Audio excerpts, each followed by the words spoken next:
तमिलनाडु में एक बार फिर हिंदी भाषा को लेकर विवाद तेज हो गया है।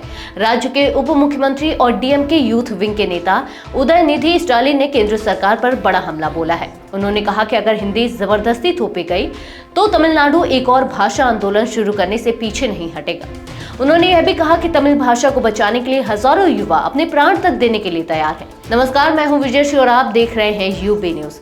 आज की रिपोर्ट में हम बात करेंगे इस नए विवाद की, जिसमें डीएमके और बीजेपी आमने सामने आ गए हैं। हिंदी थोपने, राष्ट्रीय शिक्षा नीति और फंड रोकने को लेकर केंद्र सरकार पर तमिलनाडु सरकार ने कई गंभीर आरोप लगाए हैं। मंगलवार को चेन्नई में एक विरोध प्रदर्शन के दौरान उदयनिधि स्टालिन ने कहा कि तमिलनाडु कभी भी हिंदी को स्वीकार नहीं करेगा। उन्होंने 1938 और 1965 के हिंदी विरोधी आंदोलनों का जिक्र करते हुए कहा कि उन संघर्षों में कई लोगों ने बलिदान दिया था। उनका कहना था कि अगर हिंदी जबरन थोपी गई तो हजारों युवा इसके खिलाफ खड़े होंगे।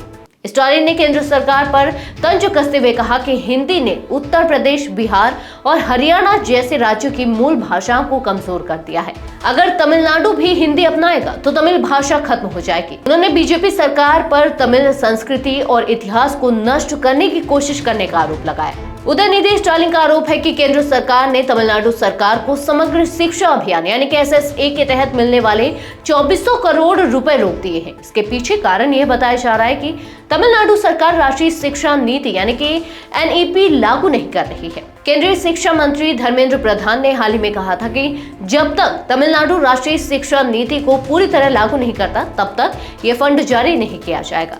इस बयान पर डीएमके सरकार भड़क गई और इसे जबरदस्ती की राजनीति बताया। नई शिक्षा नीति के तहत छात्रों को 3 भाषाएं सीखनी होती हैं, जिनमें से एक हिंदी अनिवार्य होगी। लेकिन तमिलनाडु सरकार हमेशा से 2 भाषा नीति के पक्ष में रही है, जिसमें केवल तमिल और अंग्रेजी पढ़ाई जाती है। यही वजह है कि डीएमके सरकार इस नीति का विरोध कर रही है। उदयनिधि स्टालिन ने कहा कि केंद्र सरकार जबरदस्ती 3 भाषा नीति लागू करवाना चाहती है।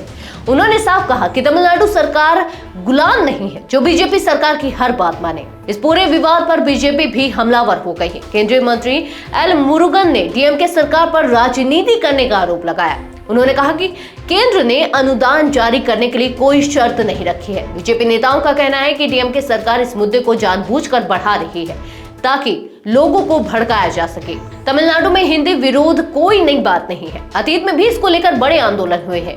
डीएमके हमेशा से हिंदी के खिलाफ मुखर रही है और तमिल भाषा को बचाने की वकालत करती रही है। इससे पहले भी 2023 में उदयनिधि स्टालिन ने सनातन धर्म की तुलना डेंगू और मलेरिया से कर दी थी, जिस पर बीजेपी ने कड़ी प्रतिक्रिया दी थी। अब एक बार फिर हिंदी को लेकर छिड़ी बहस में डीएमके और बीजेपी आमने सामने आ गए हैं। अब सवाल यह है कि क्या केंद्र सरकार अपने रुख में कोई बदलाव करेगी? क्या तमिलनाडु सरकार फंड रोकने के मुद्दे पर कोई कानूनी कदम उठाएगी? और क्या यह विवाद आगे और बढ़ेगा? इस मुद्दे पर आपकी क्या राय है? हमें कमेंट में जरूर बताएं।